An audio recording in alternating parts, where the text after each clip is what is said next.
that are out there linked to one another. You can sound it, and it all has to be brought out. And by the way, you'd still stay about 45, 50 submarines, 52 until about 2027 or 28. This takes time, you know, to get there. You just don't drop off tomorrow.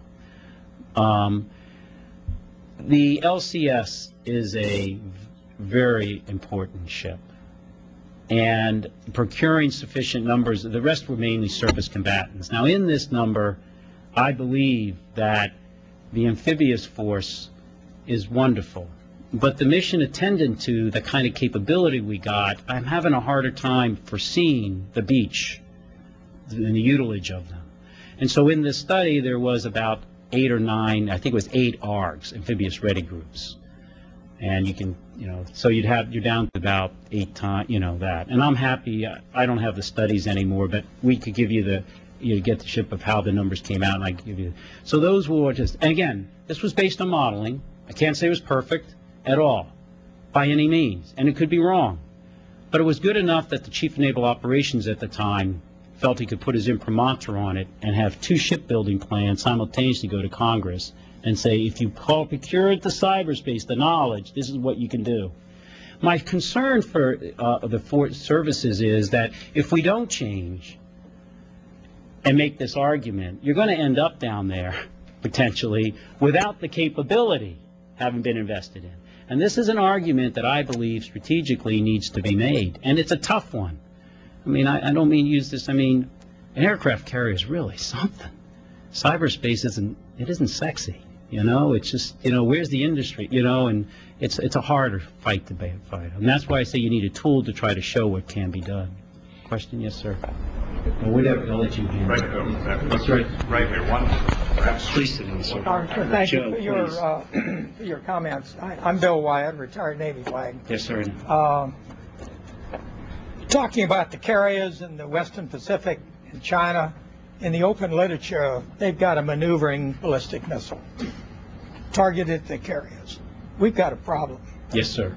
And when you talk about putting a carrier in Guam, you know, you're putting somebody at risk, you know, and so I don't know what the right number is of how many carriers, but most of our figuring today, the Navy doesn't seem to work on any attrition at all. I think that's dangerous. And we've got a problem out there. You just can't assume you can steam anywhere and stay anywhere. So I don't know whether you have any feel for I do. that. When the DDG 1000, DDG 51 issue came across, and I'm kind of kidding a bit, I don't pay attention to defense, I do. I loved my career. And your argument is a very good argument. We do in aircraft by attrition, and that's why I've kind of felt the service has been, not the Navy, but DOD has been a bit disingenuous, saying we lost so many aircraft in Iraq. But you know well, sir, from your service, when you bought F-14s, you always bought attrition aircraft. But we don't do it for hulls. And so your point for hulls is very good. When the argument came across, I couldn't support, and I had breakfast with the CNO, and I had breakfast again with him after I did my own due diligence, which I feel responsible to do as the congressperson. And I had the CIA come over and walk me through this issue of this missile. And then the Navy's team came over, and then their intelligence, and then their capability team came over to walk me through why they wanted to make the change. And quite frankly, I think the CNO was right. But I didn't have the facts, and I tried to go with the facts. It's hard in Congress. The issue is that we have and I can't go into this too much, but you probably know, this Aegis ship, if you're worried about that threat, is going to be the most capable way of handling it. And there's a couple things you can do in addition to get it, you know, you want to get it up there, you want to have another shot here, or do you want to get it down here? There's some things we're looking at even to get it so you can get a couple shot thing at it. And much as any missile that's going to come in, I think we're going to get this. My issue then is therefore that, okay, the Chinese have been developing this capability a little bit more quickly than we thought as I was departing the service. Gary Ruff, to CNO, Admiral Ruff is bringing us down the road the right way, I think. It also broadens a greater base, as I was trying to say, for the Navy to contribute to the ballistic missile defense argument in a way that's not in your eye. You know, we moved carriers off the coast of Taiwan when they're dropping the missiles. It wasn't putting the 82nd Airborne on and committing us all the way. So I kind of like this concept. The first half of it, however, I think we're going to be able to be pretty good at decent at protecting against it. But if we're not, it's the same thing, sir, of if you're coming from San Diego or you're in Guam, you're going to be within its range at some time. How many attrition do you need? That's a great question, and I will say that the modeling showed, and we did do the modeling, assuming the Aegis had this capability when I was in the service.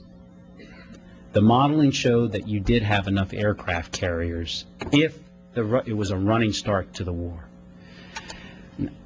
But that's where you should bring people like you and others in. And we weren't trying to say 9 was enough. It's okay. The 2 looks like it has a 85% chance of them both surviving. But by that time, you've got a couple more coming from San Diego to pick it up.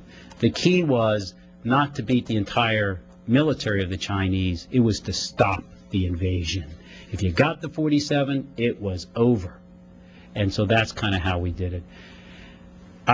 I will say, sir, that I am not saying 240 is the right number.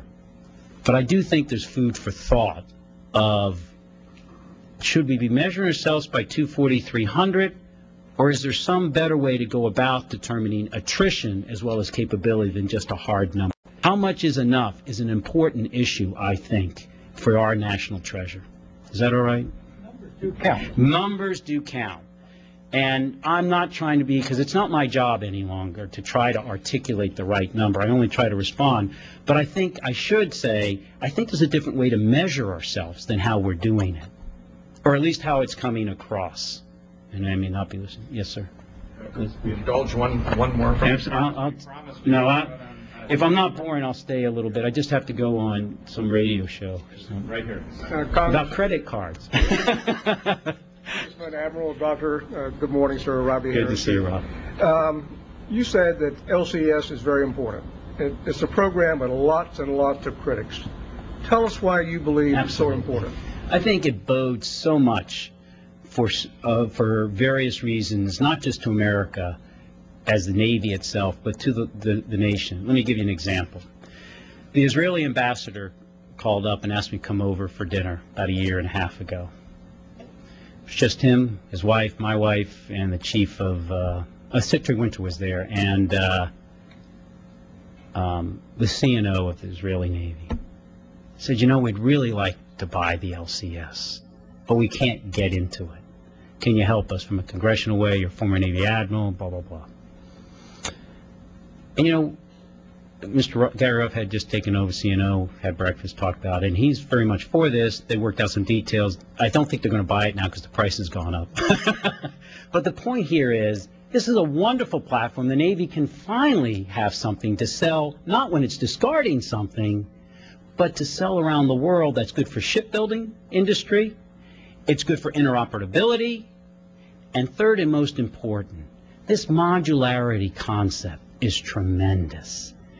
What would you put in CS that's sitting out there off of Africa? A totally different module than the Israelis are going to do. They're going to put in an anti-terrorist module. But the platform, the hull, is there forever. And you just change in, change out. That concept, that utility, I think is so wise. We do it in our radio rooms now, you know, instead of fixing things, this is broken, pull it out, put a new one in. That's why I think it bodes. It's flexible. It's there. It supports the global war terror.